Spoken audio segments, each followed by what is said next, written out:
last weekend at Vojens in Denmark, and in that Intercontinental final also were Denmark and America, and only two of those three top nations would actually get through. And it was also thought that England had not selected their best available team, leaving out informed riders like the Graham boys, Andy and Alan. In fact, the team as selected was Kenny Carter, Peter Collins, Dave Jessup, Michael Lee and Chris Morton. Anyway, here is our report, and we join Dave Lanning for the first heat.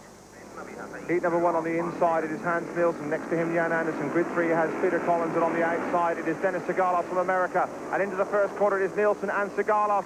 And the American has gone down there into the fence. Don't think he's hurt. The battle continues up front. It's Nielsen who is clear. Second place, Collins. Third is Jan Andersen from Sweden. And, well, the Danes, we knew were going to be a menace on their own track here in Vojens. And Nielsen it is who looks like giving them a lively start. The Americans were also fancied. And England, we knew we're going to have a battle for one of the qualification places. Peter Collins doesn't look too comfortable and under pressure from Jan Andersen. And Andersen has the drop on him into the corner. There is Nielsen in front. We look for second place, and it is Andersen who's moved through. So this isn't a terribly impressive start from England. Collins struggling in third place, even though the Americans really gifted a point to him. There's Nielsen, remember, only two nations go forward. And the three most powerful nations in the world, America, Denmark, and England, are in contention. And the Danes will look to Nielsen to give them the start they were looking for. 3 points for him, 2 for the Swedes, 1 only for England. And England really are in trouble right at the start.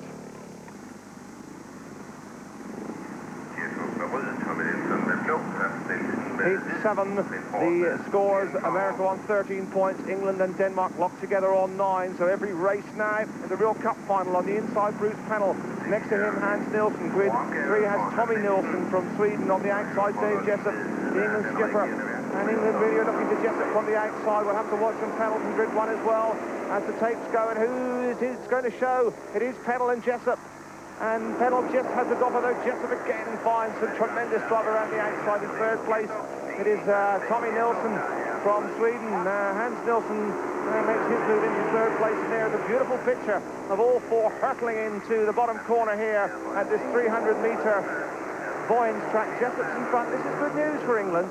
In second place, Pennell, and Hans Nielsen will move through into third place there, but the Danes are well back. And England are looking pretty sprightly now. Pennell's in second place. Here is the battle for second place. And Nielsen third, needs to catch up. Jessup's looking comfortable, or is he? He's in trouble. Jessup's in trouble. Jessup has stopped. And that is really disastrous for England. Nielsen has moved through on the inside of Pennell, and Pennell's got a battle on now. So suddenly the roles are reversed. Suddenly England were cruising, and now they're in trouble, and that is Speedway. And Pennell was absolutely ruthless there with Nielsen moving through. He wins it. Second place, Denmark. Third were Sweden, and Dave Jessup again has been blighted by bike trouble, and that's put England in trouble. Heat number 8, we look for Kenny Carter, England's lone star. He's in the red helmet colour. We've got Dennis Sigalos, we've got Preben Eriksson in there, and Bjorn Andersen for the Swedes as the tapes go. And it's Sigalos who gets away. He's in yellow and black. Where is Carter? Carter's in second place. In third place, it is Bjorn Andersen from Sweden. And, well, we look now to Carter because the British side, the English side, have fallen behind. Carter has been the lone star, really, of English Speedway this year. He never gives up trying. 21-year-old Yorkshireman chasing the lanky Californian Sigalos. It isn't the easiest trick in the world to come from behind, but Carter, the Yorkshireman with grit and drive, and never stops trying, and Sigalos just doing a mono wheel there, but still going clear. As we move right into the last lap, and Carter really must get up now. Sigalos has ridden him beautifully. He seems to have counted every move. So we look for something extra special for Carter on this last lap as they go into the last two corners. And Carter on the inside and goes through. And that was really ruthless. Oh, what aggression from Carter. Straight through, out of my way. I'm coming through. That is a win for England, a vital win for England, because it levelled it up with Denmark again. And that really was another 5 piece of speedway. Heat 9, and England have brought in reserve Michael Lee for Peter Collins in grid 2. That's a gamble by John Berry and Eric Bukock. Who else have we got? We've got Eric Gundersen in white from Denmark. We've got Bruce Pennell in yellow and black for the Americans on the outside, and the Swedish reserve Lillebrad Johansson. He is in blue on the inside. We look for Lee. As they get to the first corner, and Lee has been left. An awful start from the East Anglian. In the lead, it's Gunderson. Second place is Pennell. And in third place, it's Johansson. And we're beginning to wonder why Michael Lee was introduced. Of course, we haven't seen him. He is a rider of considerable ability and style. 1980 world champion there is Gunderson in front for Denmark. But we can only assume that the English management tried to find fresh options, tried to just change their mode of attack here, and it isn't really working. Gunderson from Cradley Heath leading his skipper Bruce Pennell. That'll tickle him pink. But it's Denmark looking good and England looking just a trifle sick. Gunderson away. Really, Lee is making no impression on this relatively unknown Swede. And his introduction here has not been far short of a disaster. Gunderson is going to win it. 3 points for Denmark. That puts him clear of England. There's the winner. Lee limps in last place. And Heat 9 might well have been the moment that England lost that qualification place at White City. Heat number 12. In white there we have Hans Nielsen for Denmark. Now 4 points behind England. 4 points behind Denmark or England, with the Americans on 26 points. This is Heat 12. Carter, of course, has really been a sensation for the English. Hasn't really got away here. We've got Sean Moran in front. Moran and, oh, my word, Hans Nielsen almost lost it there. Sean Moran leads it. Here comes Carter around the pit corner. Around the outside of the American. Now, has he just got the horsepower? Yes, he has. Moves in front. He's in the lead, just about by, when they level out, yes, maybe a length and a half. He's leading. In second place, it's Moran. Hans Nielsen has moved into third place for Denmark, and these odd points are crucial now. Carter and Moran are currently the Golden Helmet British Match Race contestants in British League Speedway. Not much to choose between them.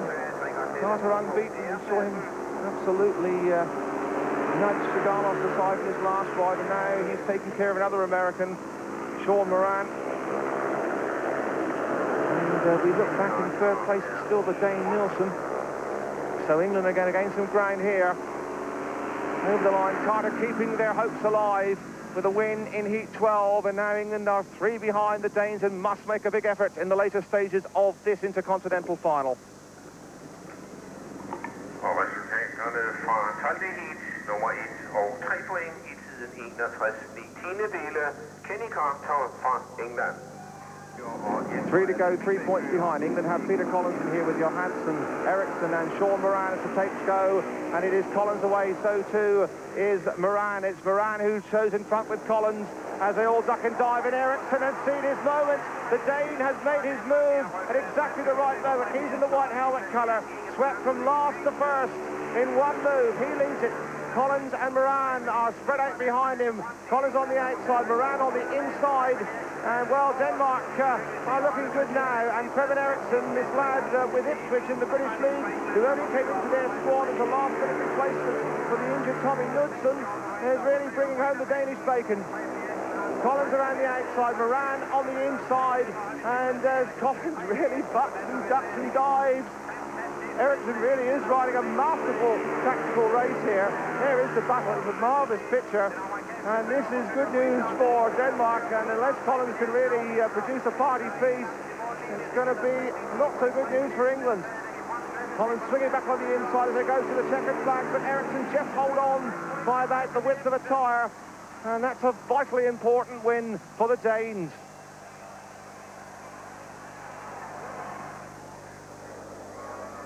And so we come into the crucial Heat 15. The Americans are clear. They're on 32 points. England have 20, Denmark 24. So England now really must look to 2 race wins and hope the Danes do something rather silly and drop points and finish last. We've got Dave Jessup in grid 2 on the inside. It is Erik Gundersen for Denmark. They'll be looking to him to anchor their chances. Next to him, Jessup. Grid 3 has Sigalos, while the Americans really are already home and dry. They're going to win this Intercontinental final and qualify for White City. On the outside for Sweden, he'll be in the blue helmet colour. Just coming into our picture, it is Rickard Helsen. But it's all about the battle for second place. England really must produce a maximum effort here. Jessup's got to win this one, certainly, and hope that Gundersen will get boxed in and drop points and hopefully finish last if you're an Englishman. Here we go, Heat 15. There's the lineup. We look for Gunderson on the inside. He really is a tremendous performer, and we hope Jessup can make one of his getaways. Who is it going to be? It is Gunderson. Jessup is second. In third place, moving through the gap there, it was Helson. But it's Jessup on the outside and Gunderson on the inside. And they're shoulder to shoulder. And there's no mercy there at all from Gunderson as Jessup tries to swing back down the inside line. Not finding the drive, not finding the extra power. You can only hope that Jessup's bike keeps going. He has been awfully unlucky with mechanical problems. Seems to be going sweetly enough, but that really isn't good enough because if you're an Englishman, you needed Denmark to really blot their copybook. And Gunderson clearly isn't going to do that. Here is the distances. This could mean the end of England's hopes in the World Cup this year. Over the line, into the last lap, it is Gunderson. And you could say he's the new Prince of Denmark because he is going to anchor their qualification place. The world champions, remember, had a rare battle with England. Gunderson makes sure they finish second, Denmark. The Americans have won it. England are third. They don't go through. There is Gunderson. And although England have had the individual star in Kenny Carter, our World Cup chances are over for 1982. Yeah, well, Kenny Carter did eventually get a maximum, but of course it was to no avail. And there's a very unhappy hat-trick there because on the last two occasions when the World Team Cup final has been held in this country, England have failed to qualify. That is the third occasion. Of course, you will see that World Team Cup final on World of Sport in August. But our next Speedway comes up next week when you see the overseas final of the World Individual Championship. We shall also have athletics next week when we have a chance to see athletes from the three dominant powers in two international matches. That's the USA against the USSR and the USA against East Germany. Can I just take you